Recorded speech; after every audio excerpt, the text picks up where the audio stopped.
Ljudi, dobrodošli u naš kanal i najbolje ću vas znači kako možete znati što vam je potrebno. Evo sad ću sa kompjuterom gledati kako okrenu sliku na kompjuteru.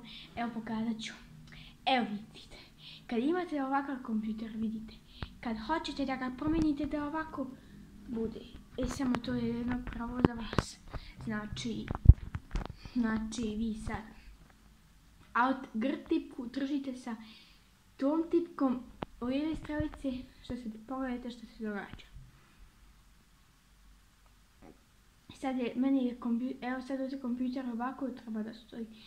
Sad je okrenuto ovako, znači skroz je okrenuto. Sad kad želite vratiti samo to, ali i gornjom strelicom. I onda se pokazuje mrak. I onda će da vam se predstavi, evo vidite, samo ova gornja strelica. I to je to što je najbolje. Ljudi, to je bilo to što se tiče ovog videa. Hvala vam što ste gledali. Vidimo se vrlo uskoro. Ćao!